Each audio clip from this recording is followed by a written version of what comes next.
জীবনটা আসলেই অদ্ভুত। জীবনের যে কত রং আছে আর কত রূপ আছে, আমি আমার জীবন থেকেই বুঝলাম।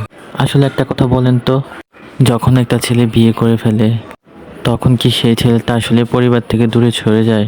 যেমন ধরেন ভাই বোন মা বাবা, ছেলেটার বিয়ের পরে যতই বুঝাইতে চেষ্টা করেন যে মা বাবাকে ভালোবাসি, ভাইকে ভালোবাসি, বোনকে ভালোবাসি, কেন জানি তারা বুঝতেই চায় না ভাইটা আগের মতোই রয়েছে, বিয়ে করেছে তো কি হয়েছে, ঠিক আগের মতোই তাদেরকে ভালোবাসে।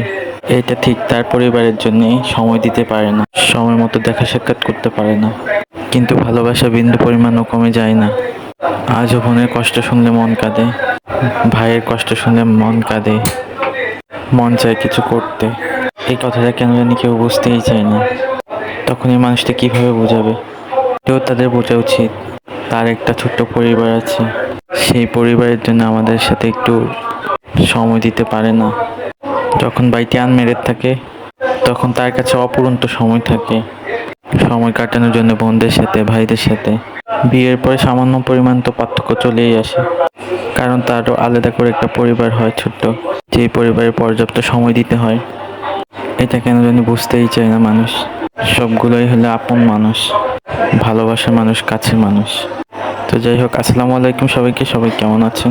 যদিও এটা আমার কথা ছিল না, আমি আমার পরিবার নিয়ে আলহামদুলিল্লাহ ভালো আছি। আমার পরিবারের সবাই আমার সাথে ভালো সম্পর্ক।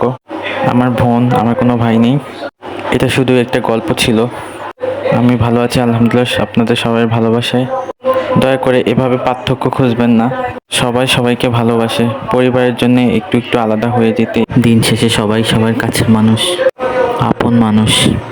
কখনো একটা ছেলে বিয়ে করে ফেললে তাকে পর ভাববেন না। আপনাদের সবার কাছে অনুরোধ, বোন মা ভাই যেই হন না কেন, যেই আমার ভিডিওটা দেখেন না কেন, যাকে পর ভাববেন তার অন্তরেও কষ্ট হয়, সে হয়তোবা প্রকাশ করতে পারে না।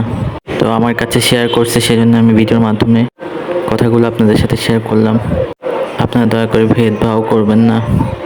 আমরা যারা ভাই বোন আছি সবাই আমরা আপন রক্তের। দিন শেষে আমাদেরও কষ্ট হয়, দেখা না করতে পারলে আমাদেরও মন খারাপ লাগে। ভালো মুহূর্তগুলো একসাথে না কাটাইতে পারলে ছোটবেলার কথা মনে পড়ে যায়, একসাথে কাটানো সময়গুলোর কথা। এখন বড় হয়ে যাওয়ার পরে, আলাদা আলাদা পরিবার হয়ে যাওয়ার পরে ওইভাবে সময় কাটানো হয়ে ওঠে না। তো যাই হোক, সবাই ভালো থাকবেন, সুস্থ থাকবেন। আমার ভিডিওটা যদি ভালো লাগে থাকে অবশ্যই লাইক কমেন্ট শেয়ার করবেন। আপনার আশেপাশে কোনো বাচ্চা বুড়ো থাকলে সবাইকে যত্ন করবেন। আমার ভিডিওটা আজকের জন্য এই পর্যন্তই। সবাই ভালো থাকবেন, সুস্থ থাকবেন। আল্লাহ হাফেজ।